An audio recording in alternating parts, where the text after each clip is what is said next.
Olá pessoal, sejam muito bem-vindos ao nosso canal. Hoje, vamos mergulhar na história fascinante de um homem cuja vida foi transformada de uma maneira que ele jamais imaginou. Vamos falar de Zaqueu, o cobrador de impostos. Para entender a história de Zaqueu, primeiro precisamos viajar no tempo e entender o contexto em que ele vivia. Jericó, a cidade de Zaqueu, era um centro comercial próspero, uma parada obrigatória para caravanas. E onde há comércio, há impostos. Zaqueu era o chefe dos publicanos, ou seja, o principal coletor de impostos da região. Naquela época, os coletores de impostos não eram apenas funcionários do governo.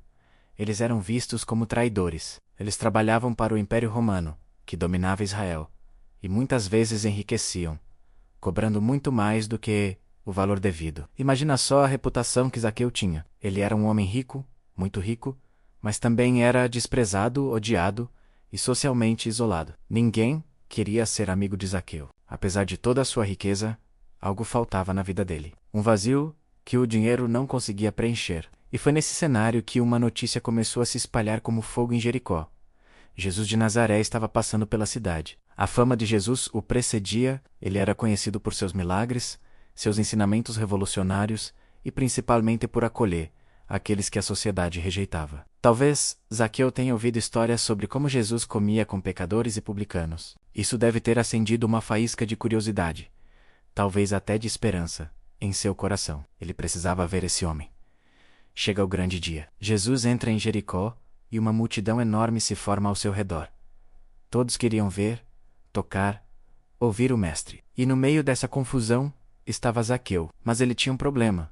Era um homem de baixa estatura. Ele tentava olhar por cima dos ombros, se esgueirar entre as pessoas, mas não conseguia ver nada. A multidão, que já não gostava dele, provavelmente não fez nenhum esforço para ajudá-lo, mas a determinação de Zaqueu era maior que sua altura e maior que o desprezo das pessoas. Ele não desistiu. Então ele tem uma ideia, que para muitos pareceria ridícula, para um homem rico e importante como ele. Ele viu uma figueira brava, também conhecida como sicômoro, mais adiante no caminho. Sem pensar duas vezes, ele correu na frente da multidão e, esquecendo completamente sua posição e dignidade, subiu na árvore. Imaginem a cena: o homem mais rico e odiado da cidade, empoleirado num galho como uma criança, só para conseguir vislumbrar Jesus. Esse ato mostra o tamanho do seu desespero e da sua vontade de encontrar algo novo. Enquanto Zaqueu estava lá em cima, escondido entre as folhas, esperando apenas ver Jesus passar, o inesperado acontece. A multidão se aproxima, e Jesus para bem debaixo daquela árvore. Ele olha para cima, diretamente para Zaqueu, e o chama pelo nome. Zaqueu, desça depressa, pois hoje preciso ficar em sua casa. Parem e pensem no impacto disso. Jesus não apenas o notou, ele o chamou pelo nome. Em uma cultura onde o nome tinha um significado profundo, ser chamado por Jesus era um ato de reconhecimento e aceitação. E mais, Jesus se autoconvidou para a casa dele, a casa de um pecador. A multidão ficou chocada, começaram a murmurar.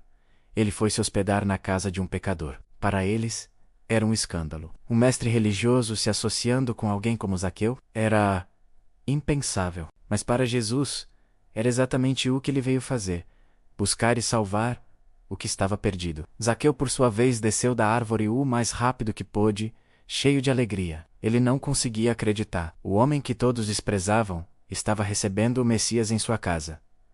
Aquele encontro mudou tudo. A presença de Jesus em sua casa, o olhar de aceitação, o amor incondicional, tudo isso quebrou as barreiras do coração de Zaqueu. Diante de Jesus, antes mesmo que qualquer acusação fosse feita, Zaqueu se levanta e faz uma declaração pública que sela sua transformação. Ele diz: Senhor, resolvo dar aos pobres a metade dos meus bens. E se em alguma coisa tenho defraudado alguém, restituirei 4 vezes mais. Isso é arrependimento verdadeiro em ação.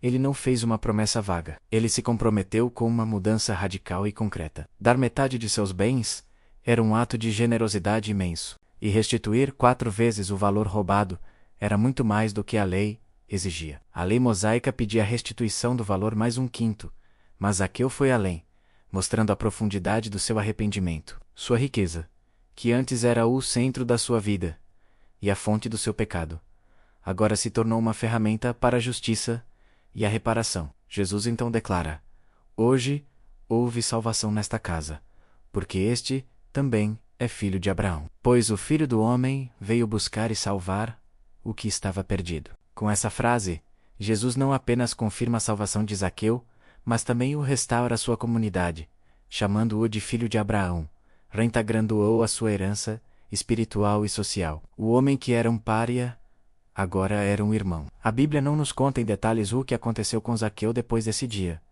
mas a tradição cristã primitiva nos dá algumas pistas. Escritos de historiadores como Eusébio de Cesareia e obras como as Constituições Apostólicas sugerem que a transformação de Zaqueu foi duradoura. Ele não voltou à sua antiga vida. Pelo contrário, disse que ele se tornou um seguidor fiel de Jesus e um companheiro do apóstolo Pedro.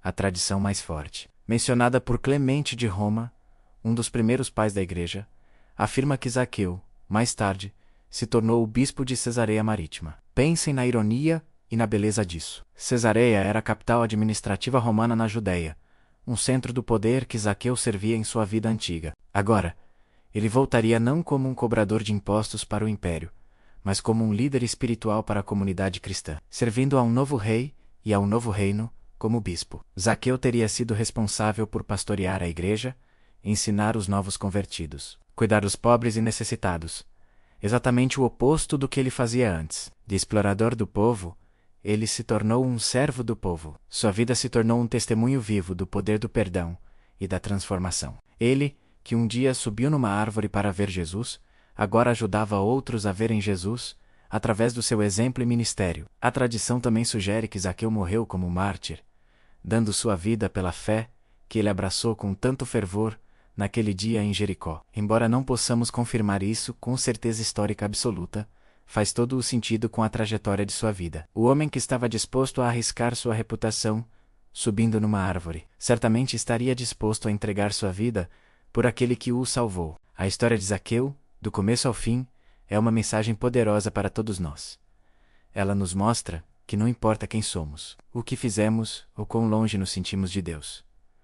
Não há coração tão duro que o amor de Jesus não possa quebrar, nem vida tão perdida que ele não possa encontrar. Zaqueu nos ensina que um encontro genuíno com Jesus leva a uma mudança real, uma transformação que não é só interna, mas que se manifesta em ações concretas de justiça, amor e generosidade. Ele nos lembra que o chamado de Deus muitas vezes nos encontra em lugares inesperados e nos pede para descer do nosso orgulho, da nossa segurança, das nossas árvores de autossuficiência, para recebê-lo em nossa casa, em nosso coração. E quando o fazemos, a salvação chega e uma nova história começa. Espero que a jornada de Zaqueu tenha inspirado vocês tanto quanto me inspira. É uma prova de que a graça de Deus é para todos, sem exceção. Muito obrigado por assistirem até aqui. Se você gostou deste vídeo e quer conhecer mais histórias transformadoras, como a de Zaqueu, não se esqueça de deixar o seu like, se inscrever no canal e ativar o sininho para não perder nenhum conteúdo. Deixe nos comentários o que mais te marcou na história de Zaqueu. Um grande abraço